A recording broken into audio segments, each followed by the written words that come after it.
Hello, everybody, and welcome back to the UKLC. We're getting ready to go on to our final game of the day, which is going to be Lucent versus Bulldog. What do we think of these two yesterday, then? Well, I thought, it's hard to really gauge much from the Bulldog game just because Eminem looked much better than he did today. Yeah. And again, Bulldog just didn't get to play League of Legends. I think that was kind of the end result. Lucent, I think going to be disappointed to not walk away with a victory yesterday after how things played out against Enclave, and picking up all those early dragons just to effectively still lose the game has got to feel really bad. So yeah, if they can keep up that same standard of, it was kind of a bit of an opportunity to pick up that first dragon, and then they kind of went with it. But if they do play that same style of trying to just control these objectives, these neutral objectives rather really well, I think they can go the distance, because Bulldog looked really static once they fell behind. Well, we're into the picks and bans, and there's a Viego ban taken away. Not the Gwen so far. The Shen also banned off. Rumble will be the next ban. I'm expecting to see Gwen show its face at some point, although I'd love to see a Gwen actually in-game. I'm being denied. Once again, Gwen is going to be banned. Gwen's a broken champion, man. What can I tell you? We'll probably get it eventually. Yeah, you can see. I doubt it will be banned from start to finish of the league. And hell, if it is, clip this. What else can I say? Yeah, Viego surprisingly absent. I will add today. Again, I feel like this is a very powerful skirmishing champion that has not too many champions in the game that can match it. So we'll see if more teams decide to pick it up, especially as the jungle in particular starts to change out. Speaking of the jungle, a Karthus span out towards Wilhelm. A lot of respect there. But a lot of the other meta champions like Varus, Renekton, Seraphine, Lee Sin's been awfully quiet today. I think not even showing up in bans, let alone picks. So Seraphine first pick for Lucent. Let's see what the response is. Tristana immediately, and maybe an Ud here to come in pocket with that. Just take it away from the Seraphine duo. Now you could actually see Olaf locked in as a response to the Udyr, which is one of the few jungle matchups that people consider not a counter, but something that can match the skirmishing power. And you still kind of get that Seraphine with a kind of like setup. And they can still lock in an AD carry as well, listen. See what they're going to look to lock in here. They are thinking it through, taking their time. The Sejuani. Now, people have been talking about this as a potential lock-in for a while now. We are finally getting to see it. So we'll see how Wilhelm's going to be able to focus on this one. And a pick that has made its way through is actually this Varus. So yeah, a Lethality Varus will rear its head here now. Seraphine can go support, can go mid. So they're still relatively flexible. Same for that Tristana. So I think I'd kind of like to see a support just get locked in here for Bulldog and then keep that flexibility with the Tristana alive. Yeah, I think you go for, an aggressive engager. Maybe Nautilus would probably make the most sense. Wow, man. Honestly, you've been on fire on these red side picks, actually. Yeah, apparently so. So now, I guess if I'm Bulldog, I'm probably banning away Thresh plus Yona. Maybe Braum if you feel scared about the duo lane.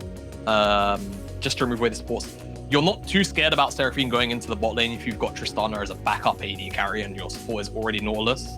Alistar, though, is actually the support that they're most worried about here from Lil Pants. And honestly, I kind of get it. Lil Pants was I wouldn't go as far as maybe saying no, it's P, maybe he is, but very, very fond of the Alistar champion. So I think just taking him off comfort in this scenario. And now Ornn removing away as much engage as possible from the top side.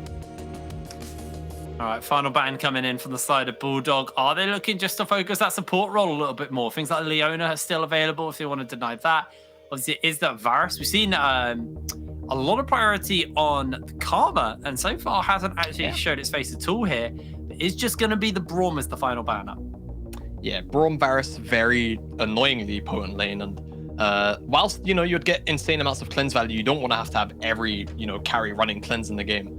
And especially having to deal with the skirmishing of Braum plus Sejuani, and then having a strong AD carry like Varus, who can thrive if he goes unchecked when he's got that much utility around him. It would just be downright oppressive. So I think it's the correct call from Bulldog here and Lucent. Maybe another top laner, frontliner like Sion. And now let's see what Bulldog want to do. If they want to locking a solo laner, on the top side, 2 tank bans. Coat is a bit of a tank player. If I recall, a lot of his previous split was spent on things like the Ornn, like the Scion, and like the Shen. So let's see if he's going to default onto one more tank. Timer ticks, not. A bit of both. So Lucent likely to support, likely the top laner now. All right, see what the final pick is going to be here for the side of Lucent. Looking for that support, like you said, and probably the top laner. Unless Seraphine does go support role, is potentially an option. They are looking just to kind of run through their ideas, and maybe something they can offer a little bit of follow-up engage could come in the support roles. They're actually going to lock the Darius in the top lane for Sujin. Now Little Pants looking for that last pick up here for the side of Lucent. What do you make of this Darius? I mean, look, normally I'm fond of seeing picks like Darius because they're very entertaining to watch in pro play. But the last time that I got to cast the Darius, I nearly lost my mind because it was Rifty versus Only Angel. And that laning phase is etched into my memory to the point where I just don't want to remember anymore. Oh, wow. Set being picked up is interesting because this is still technically a flex between mid and support. Realistically, the Set and the Seraphine. So I guess they're going to wait for Bulldog's mid lane pickup, and then they're just going to pick on preference what lane they want to, or what champion they want to put in what lane. And if it is the Sylas, I would probably expect to see. It's a hard call. Seraphine would probably struggle. Set would probably have fun, but if you put Seraphine bot, then she gets popped. So I think it's basically just poison, Seraphine. Whoever gets Seraphine is having the is probably having a fun time here. Yeah. They are our bot, and that is all they do. Yes, exactly. So let's see where Lucent put their champions. Whilst we wait, I guess Bulldog, very strong skirmishing, relatively safe scaling because they've got that Tristana there. Sylas has pretty strong ultimates to steal as well. Ultimate from Set, the Suplex, Chains of Corruption scale with AP, the Encore, Sejuani ultimate, loads of great things here to pick up. And he's dealing with relatively short range on the melee champions. And with the amount of engage that Bulldog have, he might not even have a lot of issue getting backline access. I like, honestly, looking at these ultimates, like the only ultimate I'm not keen on is the Noxian Guillotine for the Sylas. So like outside of that, everything he's just got. You got Chain of Corruptions, you've got Showstopper, you've got Encore, and then you've obviously got the Glacial Fissure as well. Like there are a lot of high. That was a really high value final pick there for Bulldog. I'm liking this. I think Bulldog definitely have what I would argue is the stronger team right now. Although every time I said that today, that team has lost. So maybe that's my curse today. But well, again, Bulldog, it's a Darius, man. Like, you got to kind of back that Darius. You want it to pop. Yeah. Just by the way, if Bulldog lose, guys, send all of your complaints to HitBrain. I have nothing to do with Bulldog losing. But yeah, no, I agree. Lucent with this Darius pick. Like you say, you've got to back it when you see it. It's just a funny kind of pick to see and compare because it's that traditional solo Q stomper where you see Darius on the enemy team and you're like, oh no, my top lane is going to run it. He's going to run it down, isn't he? And you kind of always get that half vibe in a competitive play. Sometimes it works out like that, sometimes it doesn't. Has the Sejuani to back him up in skirmishing, which is a very powerful tool because obviously Sedge works off of the melee attacks for the Frostbite. So let's see if it's going to pan out and whether they put resources into Darius. You're interested to see how they play this game out. We have loaded onto the Rift for our fourth and final game of the day. It's going to be Bulldog versus Lucent. This is going to be an absolute doozy. We've got some really exciting picks, and I'm hoping we're in for a bloodbath. Yeah, I'm expecting one. I think we've got Darius in the game. We've got a Tristana and Nautilus in the bottom side with a Set, who Set realistically wants to just make things happen. Sejuani has two side lanes to heavily play towards. Varus, lane bully, melee support. Darius, one of the strongest strong side top laners that you can ask for in a game. And potentially Priori out of the mid lane from this Seraphine into Sylas. Sylas, lost a lot of his wave clear capabilities over time. So as long as Monrobo just keeps a track of Thomas Go's Abduct and Abscond, should be okay. Thank you, Observer, for plugging your phone in. We can all see that. Oh, no, it's unplugged. Don't worry. We get all the sounds as well. We get all of the sounds. That's actually very funny. Have you never noticed that? No, I haven't. I think... Oh, when I was watching the VOD back to see what I missed in the Lucent Enclave game, I realized that every time I was DCing, it kept on showing it on the screen. Wait, really? Yeah. Oh.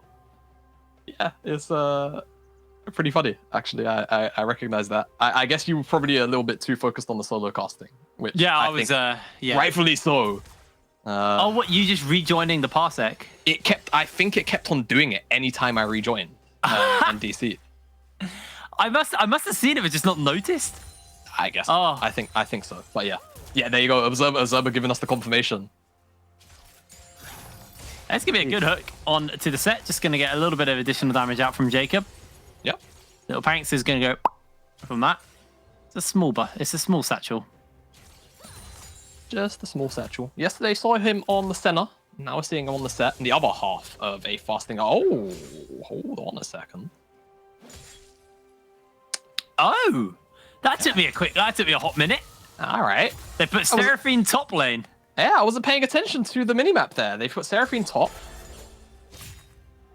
Who can't necessarily bully out too hard. May have to give up priority in the opening lane. But other than that, it's going to be fine up there. So Darius into a midi lane. Sujin not wanting to have to deal with the Gnar, even though he picked into it. So curious about that one. They must have been prepared for this. Yeah, that's the only thing I can think of. They just saw into the future and said, okay, we're going to swap these lanes over. As Sejuani making her way down to the bottom lane. Udyr still farming camps. Sej skipped out on the Raptors and the Krugs. Sujin also... Oh, this is a dangerous position.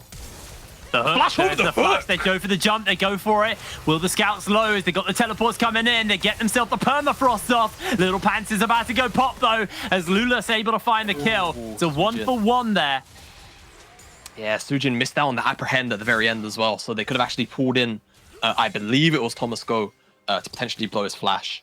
But yeah, 1-for-1. Very surprising given the positioning of the Bulldog bottom lane there. Very nice from Lil Pants to flash over the dredge line as well.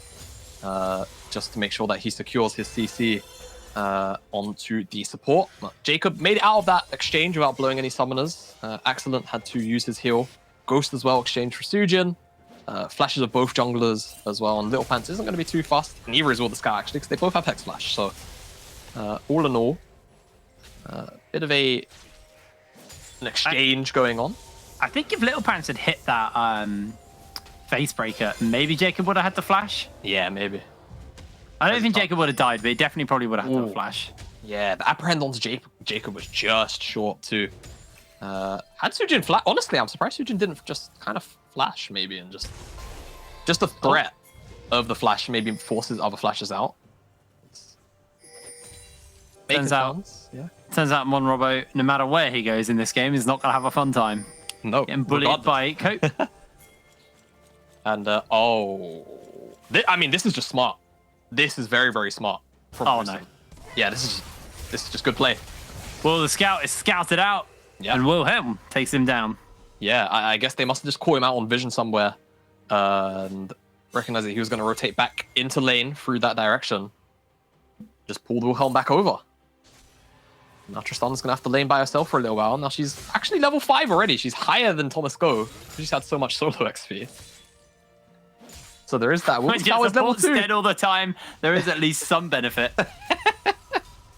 Yeah. Isn't actually that far behind in CS. And in fact, there's even a wave being pushed into Jacob. So, hey, he's doing okay. Someone who's not doing okay in the CS department is Thomas Go. He's not having a fun time of it, but I think when you're laning into Darius, it can be excused. Yeah, it's pretty rough there for the Silas in that one, as Monrobo also struggling a little bit. Coates just hit 6, and that might be the go button. Nars him back into the wall. The flash has to get used. Monrobo now has to play incredibly safe. No teleport available either. Almost burnt that entire mana pool. Monrobo having a really rough time of it on the Seraphine right now. Yeah, I was expecting the Gnar lane to be a little less interactive than this, but just a bit of a misstep. Not respecting, really, how much range that hop has. Now, Lulus looking potentially onto Sujin, but Wilhelm's read into this pretty well. Jumping in, they got themselves the Everfrost off, and they're going to follow it up with a quick permafrost. A lot of lockdowns coming in. The Noxian Guillotine not going to come out in time. Oh. Thomas gets a massive Kingslayer hill off, and oink goes Wilhelm as he will fall. Coates secures the kill. Yep, real nice from Lulas and Co to come in and stop this gank from happening. Unfortunately, Sujin wasn't able to get the Noxian Guillotine off. I don't think he felt like he had enough stacks to execute Thomas Go, and I mean, the Kingslayer healing was absolutely massive. Bit of a shame Sujin isn't running the God King skin, actually, thinking about it. Would have been a cool, you know, God King, Kingslayer type vibe going on, but... Hey, get it together, Sujin. Yeah, get it together, Sujin, come on. What are you doing? Got to fix up on these skin selections, but no. Is he playing base Darius as well? No, I think it's Woad with a Chroma. Oh, okay. Okay.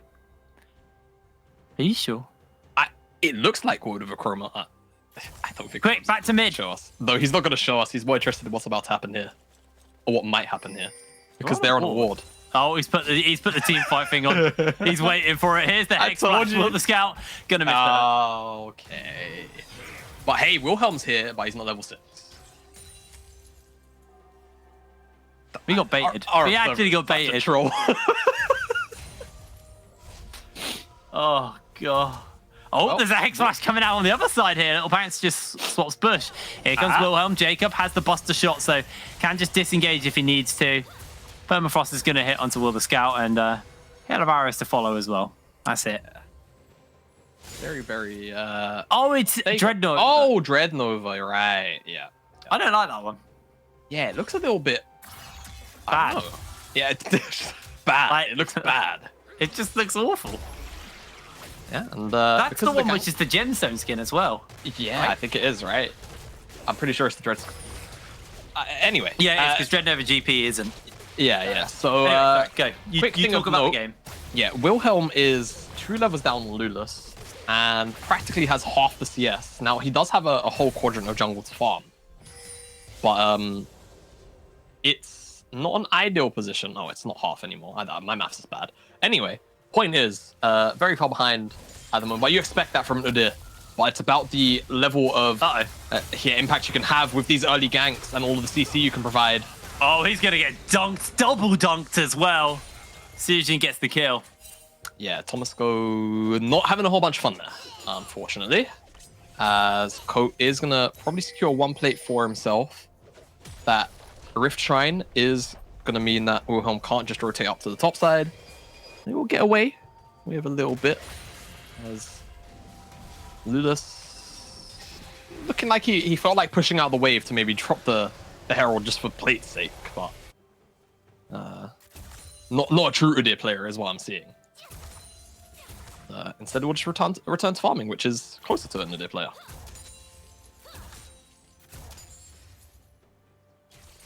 It's definitely a chill pace again. Had a lot of that in the UKLC, these kind of more chill pace games. With 9 minutes in, there has been a couple of kills here and there. Gold is dead even, but Bulldog do have that dragon in their inventory. We can see the gold differences right now. Acton actually gone for the investment keystone, which I can't remember the name of. Futures market. Yeah. So it was a little bit down in the old gold department, but is now slowly building that gold up. But even so, equal in gold to Jacob right now total. And yeah, it's a very close game right now. Yeah, and I want to know whether or not Bulldog will keep up the investment on these early dragons. I think... Just sneezed. I thought you were sniggering or sneezing. I couldn't figure that out. Yeah, that kind of felt like it came out of nowhere. Anyway, not to derail the conversation. Felt like, I'm curious to see whether Bulldog are going to keep the investment up on the dragons. Of course, Lucent yesterday were the team that ended up finding more dragons, but nonetheless... Oh, wow, Monrobo. Oh, my lord. Yeah, having to flash away this time.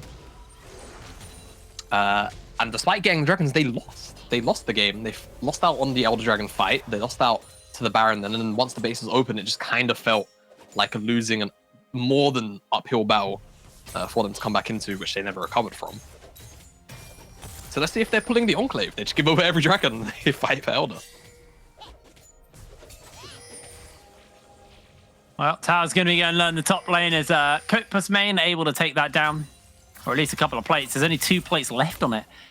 A pretty good go of it right now. Got that whip building towards the Stride Breaker. Jacob shoving a wave in the top side, and Wilhelm is putting so much attention as the Chains of Corruption by Excellent just going to brush past Will the Scout. So he's able to dodge away on that, and that is going to be all she wrote for that now. As Monrobo is honestly getting giga bullied. Not going to get Udyr bullied though, luckily. You know, I'm surprised. I think it was just the pings that Darius was going to be moving up there that stopped Lulus from committing. That he didn't go for the kills.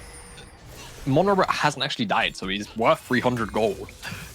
So it could have been maybe worth it, but didn't want to overextend. Wants to make it back down to the bottom side. Kopos main isn't gonna have teleport just yet, but will be able to move down towards the dragon if he wants to. He's just not gonna be able to have Meganar stacked up and ready like he would if he have teleport down most likely.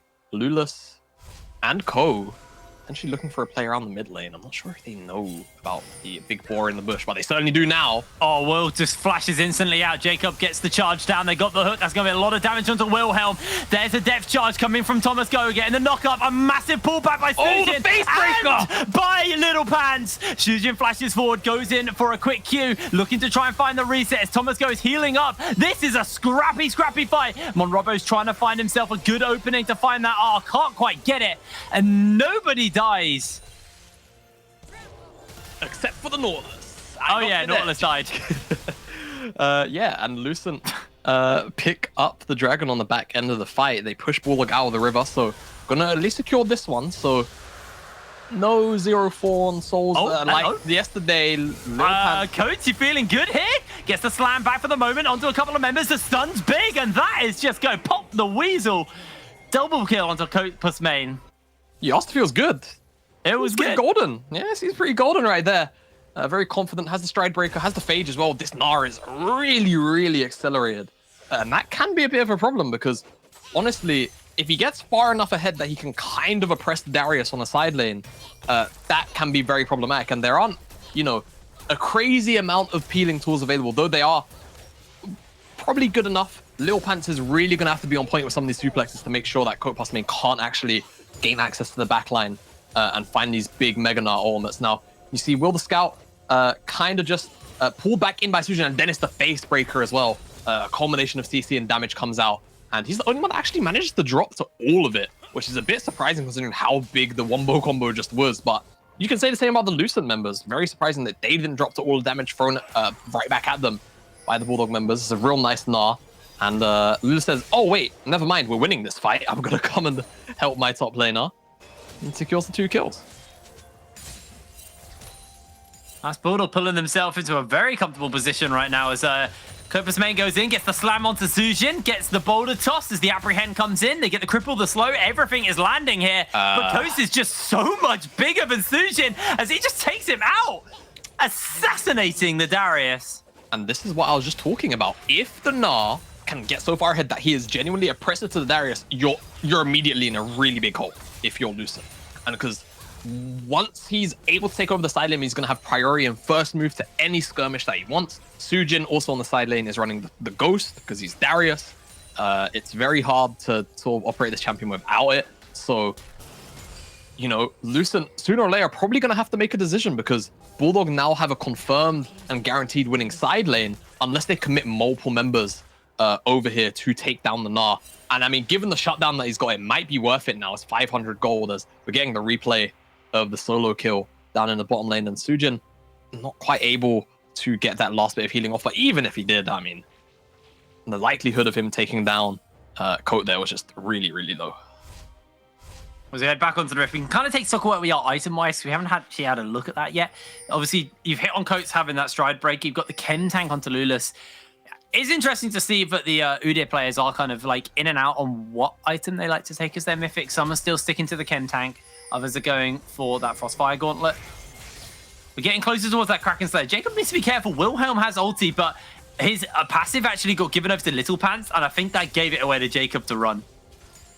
Yeah, that was always one thing that was annoying as a Sejuani player. If a mini champion autos somebody and you're trying to keep the fact that you're there hidden, and all of a sudden you're like, well, now they know because they got Sejuani passive. But yeah, I'm not really a big fan of the Chem tank anymore. I think it got nerfed a little bit too heavily. And I mean, Udyr can still operate as a full tank without it. especially into a comp where you're probably going to be in melee range of a lot of these champions anyway. So I think it's actually a little bit of a not like a crazy poor choice, but it's definitely not optimal like the Frostfire Gauntlet in my opinion. It is actually the Moonstone from Monrobo as well, so interesting. We haven't seen this. Maybe runs on a previous patch. Ionizations, I feel. Yeah, Moonstone, I think since its changes, I think on 11.7, it's felt a little bit lackluster. Though in theory, it definitely should scale a lot better. The issue is a lot of these Moonstone champions don't actually get to that point unless they're in the solo lanes. So it kind of just sucks, especially because you then kind of have to elect a solo lane utility champion to having Moonstone. And a lot of these champions can get bullied out. We'll have to see. I suppose in Seraphine's case, it's the other utility support items aren't really as good. But it can definitely stack up and become oppressive, especially when you go a little bit untouched. And they've got a bit of a deathball comp, so it can certainly help. It's like Lucent are trying to pick themselves up. Their first tower is 4 towers to 0 right now. Really, really good game from Bulldog. And they've rotated 3 members to the top side of the map, and this is just kind of giving Bulldog complete free roam of this bottom side. Dragon spawning up in 10 seconds. This is just a freebie. Bulldog, they're not going to be contested on this. Sojin will be able to take this, but that is their consolation prize for the Dragon. Yeah, I think Lucent are just fully aware that they're not going to be able to contest this Dragon. So trying to take down this tower to get a little bit of standing gold back is all they can really hope for in this scenario. So I think they're making the right choice. As long as they don't get caught off guard here, like they don't have to necessarily be checking here.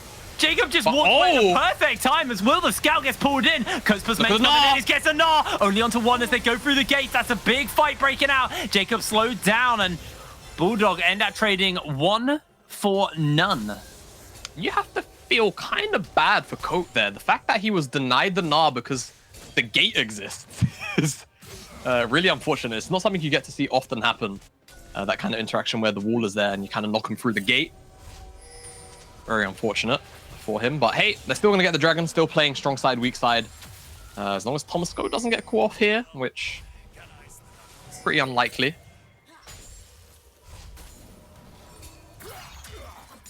Oh, yeah.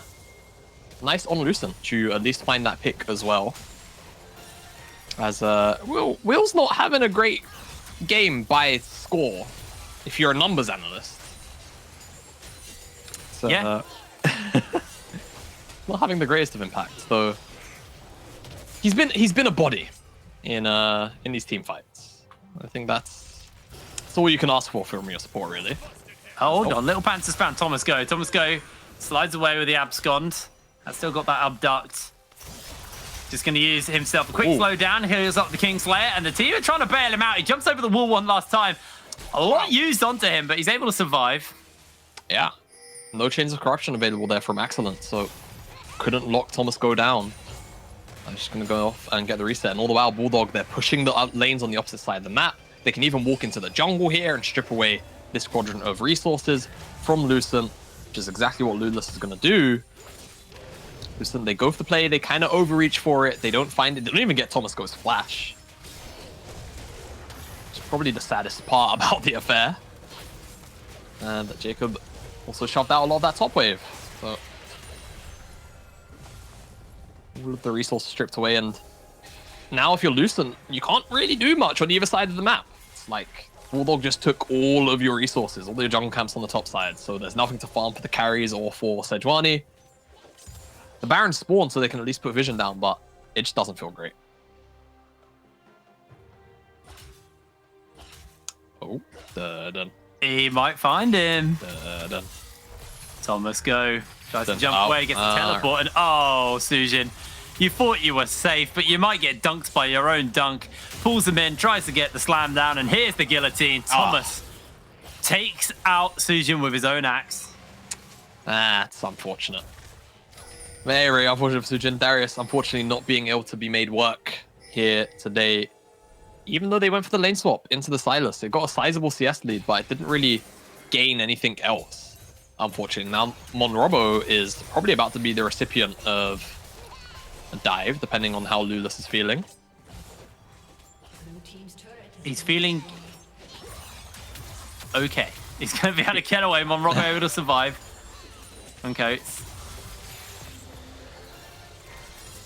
It looks like the resets are just coming in. You got that Baron up on the map, Dragon in 2 minutes. So I think for now it's probably just going to take a little bit of a backseat in the old tempo department. Yeah, I think so as well. There's not really much to fight over if you're Lucent. And it is only a Cloud Dragon at the end of the day. We've had a lot of Cloud Souls, I feel like, today, right? Like, at least 2 out of the previous 3. So they're not going to feel too pressured. It's not an Infernal, it's not an Ocean. It's not one of the more oppressive ones. Though, of course, you don't necessarily want to be giving over free stats to the enemy team, but in this kind of scenario, it just becomes so impossible to actually contest or anything. And oh, Sujin.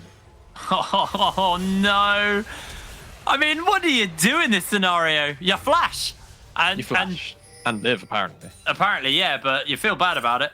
Certainly. And yeah, poor Darius. And the thing is, it's not like, you know, Lucent are losing out on one side of the map and then they're able to trade up on the opposite side.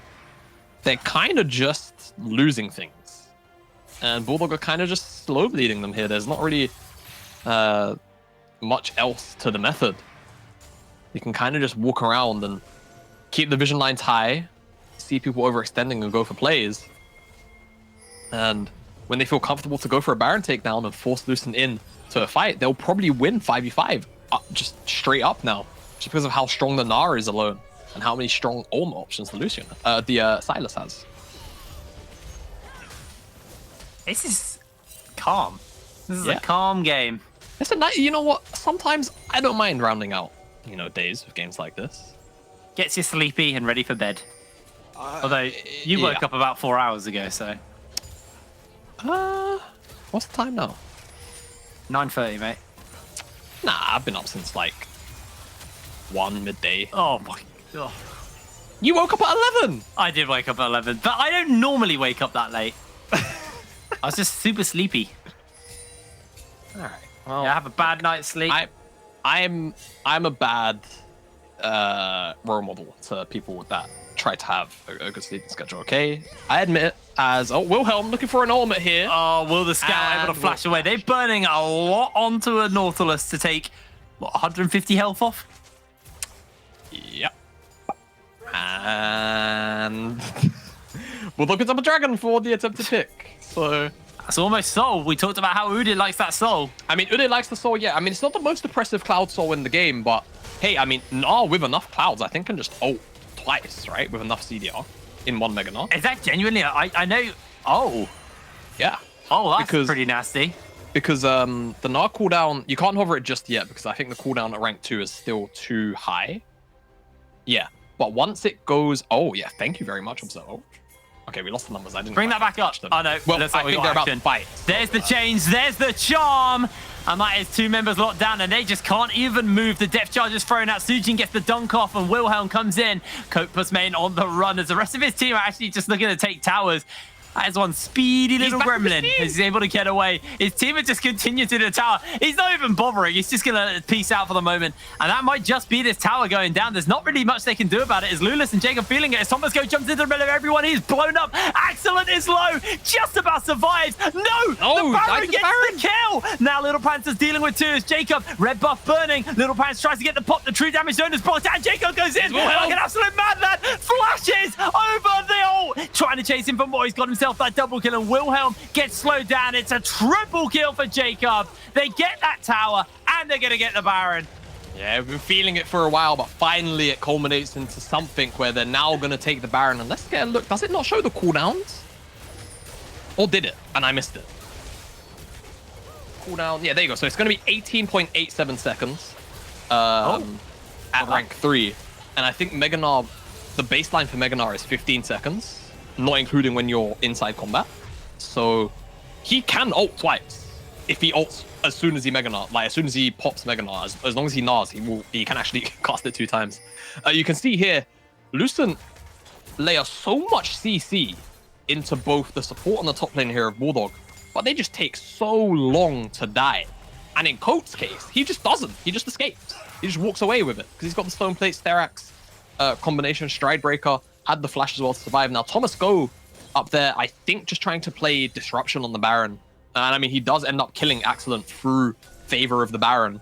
Fortunately, he just walked back up to the Baron and auto-attacked him. What? Anyway, yeah. Sujin, not long for the world. Too much damage coming out from Lulus and Jacob in particular, of course. And Lil Pants also suffering the same fate. Nice flash from Jacob away from the from Fog of War, I believe. Good reactions, but yeah, finally Baron buff in pocket. You expect the inhibs to fall, the final tower outside of the base to drop too. It's been a bit of a slow burner, and it feels like a game much longer than 27 minutes. But yeah, I was about to say that this game feels really, really long. Yeah, but actually it's only 27 minutes. But it does look like now Bulldog are the team in that commanding position, looking to close this out. This inhibitor in the mid lane, going to get fired up onto DY Jacob. He should be able to finish it up. Nope, has to clear the walls. The Apprehend and the Face Breaker are used at him. I think there's a Stride Breaker thrown as well there. They used a lot. Yeah, able to survive. Chain of Corruption actually gets thrown out. And the Charm. And the Glacial Fissure. That's 3 major engage ultimates down. The white flag goes up. And I think they know exactly what that means. Bulldog. They know. Really don't have any other threat right now. There is nothing shy of a flash Apprehend that's going to start this fight. And that might be it. Strike Breaker in. Jacob peels away. Imagine if they had the follow-up. He's got the Buster Shot. They get the Duncan time to shut down. This might just be what they need. Pulling 2 members back as there's Coat getting the slam off, but Excellence throwing out. Thomas Go steals a massive charm. Charm's up 4. He's low HP. Can he find the assassination off on the Monrobo? No! Sojin will dunk him down. And it's just going to be the soul for the side of Bulldog. That's all they can do. Yeah, I mean, they open up the base with the inhibitor takedown, but I mean, losing 2 members right before this dragon spawns up means that honestly Lucent might be able to get a positional advantage and at least try to threaten. But honestly, I think if you're Lucent, your best chance of staying in this game is just giving the soul over. We'll take a look at the replay. You said anything short of a flash plus Apprehend. Stride Breaker Apprehend, my friend. That means that Darius is allowed to secure the shutdown onto Jacob. And the Nara is nice to displace loads of people, but unfortunately, Sujin actually got an auto attack off on to Coat, and it kept rather the passive up. He was able to mark Thomas Go with 5 stacks immediately and still got the dunk down there. So if Darius can't actually stack up Noxian Might, honestly, he is a very scary champion to teamfight. It's just that Bulldog have been so far ahead for so long that there's nothing they can really do about this right now. And Lucent, I think, making the right choice and just giving up this dragon. It's not an Infernal Soul. It's, you know, not a mountain or an ocean. It's a Cloud Soul, which, yes, is going to feel bad to give over. Yes, the Elder Dragon's going to spawn in 6 minutes, but that could potentially, albeit I don't see it being this, 6 more minutes of time. Lulus able to speed away. They've got a lot of bonus movement speed now, thanks to the dragon, and obviously being on that point. He's dodging fairly easy, even if it's by accident. Are you saying that our resident Uday player hasn't got movement? With Dead Man's Plate and Chem Tank and Soul standing on the Cloud Soul buff with bare stance. And oh, nah, got Mega now. Let's see if he gets the 2 cast in one fight. Oh, looks like no, not going to be the case. Kind of sad. I hope we get to see it just before the game ends, because it's such a rare thing to see, especially in a competitive game. I know it's a very weird thing to be talking about on potentially the final siege of the match and day and week, actually, but hey, I'm a simple man. Sometimes I just want to see really random things happen. Me like Big Gnar into wall twice. Yes. Me smash. I speak Gnar, actually. I'm not going to try and do a Gnar impression. But I kind of think, I can't remember what he says. I can't remember his voice lines. He just says stuff, really. He just chats. He's like my cat. My cat just talks. Just walks around meowing, has a chat with himself. He's actually quite cute. Yeah. Bit like Gnar. All right. I never knew you had a cat. I think I knew you had a dog. 2 cats. I have 2 dogs. I have 2 cats. Ah. I have a lizard. You have a lizard? Yeah, her name's Holly. No. Yeah. I've had her since I've had her since I was in year 7. So how old would I have been? I would have been 11 or 12. Gosh, she's old. She's been around for a long time. That's adorable. Yeah, she's pretty chill. Leopard gecko, yellow, one of those ones with a big fat tail. Ah. And they always smile if you look at them directly. Feels like a chicken leg when you hold her. That's the only way I can describe her. That's so cute. I've got a budgie actually. Do you? I like that. Yeah, got a budgie last year. What's it called? Blue. I should have called it Smuggler. Why? Budgie Smuggler. You don't know the next Speedos? All right. I'll concede. If you get another budgie, I've given you a name. Yes, you actually have. I used to have a chicken who was called Kevin, and then another one called Nuggets, and then the final one was called Azir. Oh, I know someone with a bird called Azir actually. Yeah, Kevin just died. Okay. All right. It was just walking and he just fell over. I choke you not. Genuinely just fell over. Do you know who's probably about to die? Do you know who's probably about to die? Lucent. Lucent are probably about to die inside of the pit. This is crazy. There's the hook, yeah. and it lands onto the perfect target. The charm goes through as well. Sujin, he's going to be shielded, but he's not going to be shielded enough. That's a big charm action. It's able to survive for a long time, but it's not going to be long enough. Excellent, just firing away. A double kill has already been picked up onto Jacob. Firing onto Wilhelm. Wilhelm's putting the damage out. He's coming in. Excellent slow. Wilhelm gets popped. That's going to be another kill for Jacob. He's got the triple kill. Looking for Monrobo. He's got the quadra kill. Not going to chase for the penta. More interested in closing this game out. Bulldog. Absolutely flawless team fight. And honestly, after such a big low period, I'm very happy that we finally get a little more action. Lucent, I feel like rightfully so. They're trying to play out patiently until something just possessed them to want to have to try and do this Baron. And Bulldog, they finally punish, and like you say, not going for the penta. They want to try and get out of this game. And quite frankly, I don't blame them. But honestly, the Lucent death timers are kind of coming back up. That fight went on for a very, very long time. And only a Nexus tower is going to fall. So potentially a bit of a blunder here not to go for the Baron. Just to take it off the map, because now this same Song of Darts can just start back up again. I do think, though, the exact same Song of Darts can happen up again in that sense, though, because if Lucent try to Baron, they're probably going to have the exact same thing happen to them again. Yeah, I definitely agree. I think Lucent, though, however you saw, if Accident goes untouched, it could potentially go in their favor, but I don't want to speak too massively, of course. We haven't spoken much about the Varus this game. Typically, when Varuses are in the game, they demand at least a little bit of talking points, just because, he's 2 champions in one. This time around, he's gone for the on-hit build, so he's really able to dish out a lot of damage with the Blight stacks as well. Over time, like we saw in that fight, he just has to go a little bit untouched, but when you're dealing with Silas, Nautilus, Udyr, Gnar, playing AD carry is just unfun. Have we hit on the fact that Excellent is on hit? Because I feel like I only just noticed that in that last fight. No, I've just noticed as well. What? That's what I just assumed it was lethality. Yeah. And then in the last fight, I was like, that's a very fast attacking Varus for lethality. Oh god, we're so bad at our jobs. Casters, by the way, and Bulldog probably looking for a fight. I think Lucent, though, after the last fight, might be feeling a little more confident to actually take one. As long as they can keep Monrobo alive with Excellent. Well, there's the hook. Wilhelm's going to get caught by the charm. He is popped. The slam's coming in. The charm to follow up as well. That's a lot of damage coming out as Lulis is able to find the kill. Jacob trying to reset and reset and reset.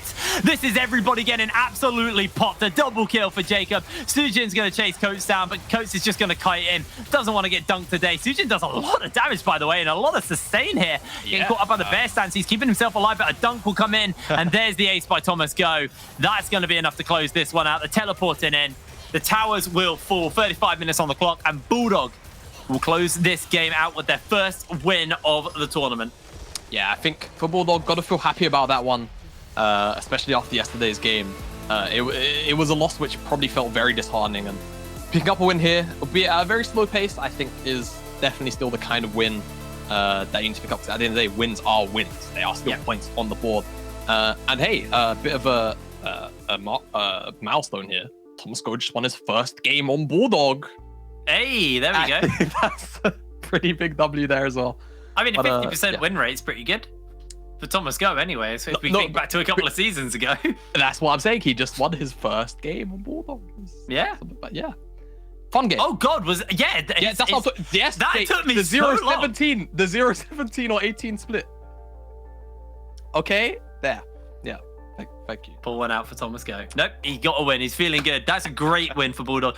Definitely a slower paced game though. And I think this might just hark back to what we were talking about yesterday and our conversation with can't remember what AD carry it was, but where they were saying, but teams are probably just playing a little bit more cautiously at the moment, just because they're kind of feeling each other out and getting used to it.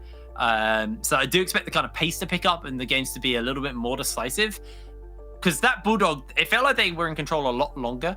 But that game just took a long time for them to close out. So I think for me, I'd like to see from Bulldog them try and be a little bit more decisive now coming forward, because they got that win. That game probably could have been shorter. That game probably could have been more decisive from them. But they made it clean. They made it crisp so they could get that first win. Yeah, and I think that's all you really need, right? Just being able to say, hey, we left week 1 with a win. It can be a pretty big confidence booster. And I think for Lucent, walking away from this one, they're gonna feel, kind of bad going into week 2, because losing both your opening week games can definitely put a bit of a sort of potentially negative attitude in the atmosphere sometimes. Like, we've done this prep and then we kind of just failed 2 times. Where do we go from here? Alrighty, well, we do actually have an interview coming up with Lulis, but he's just waiting for him to get him ready to get into the game. So let's go up into the drawing board and let you start drawing and talking about your favorite play, which I'm sure you know which one it is. Yeah, of course. Yeah. It's so little faith in me, Jake. I don't. Anyway, it's Lucent on the Baron because it just doesn't make sense. And Bulldog engaging here. Now, I will say, keep our eyes on Accident. We didn't necessarily keep our eyes on him in game, so this is why I want to actually highlight.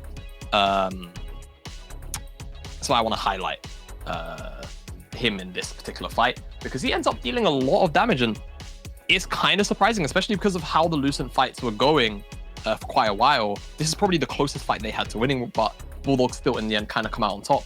You see Nah in the middle of effectively 4 right now, drawing all of the attention. It's a nice attempt from Lil Pants to try and buy time with the ultimate face breaker, and he actually brings Thomas Go into range of more members to potentially be hit on, but it's just not enough. But all the while, you can see Accident on the edge of the fight, all attacking. He is not being touched, and Monoro all the while is also buffing up him and Wilhelm with the HP. Thomas Go finally gets on top of him, but quite frankly, it's not enough. Lulis tries to flash on top of him, gets the bear slap, and finally, Accident can actually be forced down and out of this fight after a little more healing comes through from the Seraphine. Oh, sorry. Yeah. I just noticed that the Buster shot was why Jacob didn't get a pentakill. Oh. He Buster shot Wilhelm over the wall. We got time, so we can go back if you want to sit. No, we don't worry. No, Producer says no. Producer said no. I mean, yeah. But yeah, I didn't realize. I was like, why was he so far away? Because in the heat at the moment, I'm kind of watching everything. But yeah, he did Buster shot him over the wall. But overall, really good fight. It was interesting to see an on-hit Varus. There we go. Bad that we didn't notice it until like 28 minutes into the game. You mean 35? Was it 35 minutes into? God, how do we do this for a living? Like, what? Oh, that's so tragic. We will be having an interview with Lulis though, to have a little bit of a chat with him about the state of that game. We're just prepping him ready for the interview, so we got a bit more time. While we're kind of rounding up, let's talk a little bit about the picks and bans from the last couple of days and some of the things that we noticed that we haven't, what I didn't expect to see. So I expected to see more Viego showing his face in the league. We saw quite a lot of Viego in NLC, but UKLC, it's pretty much completely just under the radar, bar the one ban we had in that last game today and a couple of bans yesterday. It almost just non-existent. And Gwen, I think just remaining in bans almost permanently. Yeah, but that's no different from NLC though. Yeah, I'm excited to eventually see her, come through. I've seen a bit of her in, I think, the Superliga and then also the LCS the other day. And she does look like a really fun champion to spectate, and can be very oppressive as time goes on in the game. Awesome. Well, we actually have Lulis, the jungler for Bulldog, standing by for an interview. So, Lulis, how you doing? Congratulations on your win. Hello. Good evening. Thank you very much. So let's talk about that game and talk about the games yesterday and everything. So first of all, first win. How's it feel? What's the mood in the team like at the moment? I think everyone is choking a bit, maybe a bit nervous, but overall it's very good to get the first win, of course. Pumps up the motivation of everyone, right? That's right. And I just want to ask you what it's like playing inside the UKLC. If I recall correctly, you spent a lot of time out in, I want to say it's Portugal, playing in the Portuguese league. So, what's the transition like being from, playing out in Portugal to coming here, joining Bulldog, and playing with this set of players? Okay, so for me specifically, the biggest difference is the fact that here I don't know anyone pretty much. So any of the names that I'm playing against, everything that they play or what they're known for, I have no clue, right? So I'm just coming in blind, and that's it. So in Portugal, I am pretty familiar with basically every single player that competes in first division. So it's way easier to know your opponent, know what to expect, how they're supposed to play, or how they prefer to play, right? So that's the biggest difference. So coming into, I've actually had a brain fart on what my question was. Yeah, go on. I completely forgot what I was going to say. Jamada, come up with a question. Aren't you hosting tomorrow? What is wrong with me today? All right, well, forget this guy for a second. Yeah, so obviously, I don't know how much you know about the UKLC and its history, but over the past couple of splits, it's been very competitive. We've always had very cutthroat top fours, top fives. After seeing now we've had 2 full days of play, what teams are you expecting to sort of, excluding yourself, what teams are you, that from what you've seen, are you expecting to kind of be the tough challenges for you guys to overcome as the split goes on? So I expected London to be the toughest team, just because I usually play versus No Name in solo queue, so I know him from there and I respect the guy. And as a team, they seem strong. Today they performed okay as well. And M&M surprised me. I don't know why. Maybe it's just because I'm coming in blind, like I said, so I don't really know the names. And I didn't expect such a good performance from them against us. Of course, we also choked and did mistakes we were not supposed to do, just by default. But I think M&M and London are my most expected direct opponents. Is No Name the only other jungler who you know the name of, or is there any other junglers that you may be excited to play against, or is it really that blind for you right now? I know the names, of course, but I've never seen them play solo queue. So for example, Skewmond, I know the guy from solo queue, but it's completely different, right? Yeah. So I don't know what he's bringing to the table in competitive, because I've never seen him play in a competitive setting. So it's just, of course, it's exciting, but also, I'm just coming in blind. Awesome. Well, big win for you there, Lilius. Well, congratulations on that, and hopefully we get to speak to you again soon, all right? Thank you very much. See you later. Alrighty. Besides me forgetting any questions, because I'm an idiot, it's been a good day at the UKLC. Goddamn, what was wrong with me? Let's talk about the rest of the day and all of the action we've had, Jamada. What games have kind of stood out to you, mate? I think for me, probably the M&M London game, not just because it's M&M, but I just think it was our bloodiest game of the day, and it was very entertaining to watch. I think it's an Envision game also. The opening 2 games of the day were very fascinating actually to sort of watch and dissect. I think Envision coming out with this comp with not really any front line, a lot of poke, a lot of range-ish to play with some dive mixed in to that sort of 1 threat / 2.5 1.5 threat composition from Enclave. If Enclave played better around the carries, perhaps they could have made it through with the front line that they had, but it just wasn't quite enough. And here, London, honestly, I think again that was the biggest coin flip game I think we've had so far, about 2 days worth of UKLC action. But man, was it a fun spectacle to watch. Yeah, well, I mean, are we talking about DBL on the back door there? Because that was pretty coin flip. But yeah, honestly, really good games across over the board, especially like you said, those first 2 games. Just, I mean, M&M London was so bloody, and obviously this was our last game of the day. It always delivers. These 2 organizations, whenever they meet in the UKLC, it just has, for the last 3 splits, always delivered. That hook was incredibly long. That was some Stretch Armstrong stuff there from one Scout. one day we will have a fixed version of Dredgeline. I promise you, it's not going to be anytime soon, but we will get there. And man will know peace once more. But yeah, Bulldog as well, as we just saw there. We just spoke with Lulus as well, picking up their first win of the UKLC Summer Split. Well, let's skimmy over to today's results and see exactly where everything falls after our games today and see exactly what's happened. So you can see that Envision won their game, London won their game, Resolve won their game, and Bulldog won their game. Apparently, that's how I do results now. And that means the standings have been affected like so. Resolve are 2-0, and then everybody down to Lucent are 1-1, and Lucent, unfortunately, 0-2. You promised me a close split, Jamada, and so far the teams are delivering. We're 2 days in. Man, come on, you can... Yeah, I mean, yeah. Sure. I like this. This is what I want to see. But, I mean, granted, right? Again, the sort of pre-split expectations, looking towards Resolve Academy just by name. Looking towards M&M just because, again, you know, this is M&M's team now. This is no longer M&M, like, Academy. This is M&M. Bring in the old Summer Split team. Got London, of course, who defied a lot of expectations, making it almost all the distance in the finals. And just across the board, a lot of rosters, Bulldogs as well in particular, which I feel, you know, if undergoing the correct kind of development, can push for those top spots. Absolutely.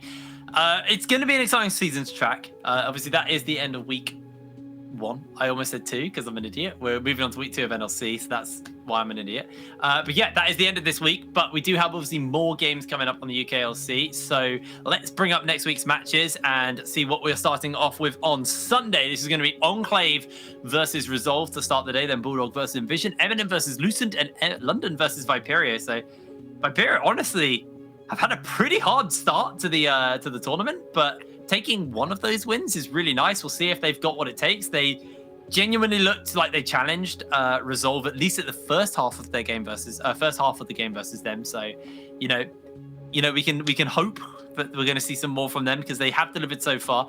But if you want to get yourselves involved in a little bit more in the content going on here at the UKLC, obviously, like I said yesterday, there are a whole bunch of content pieces going on from the different teams. Lucent over on twitch.tv/Lucent Esports have their rundown, which is every Monday, which is tonight, is a weekly roundup of the UKLC games featuring special guests. I don't know who the guests are.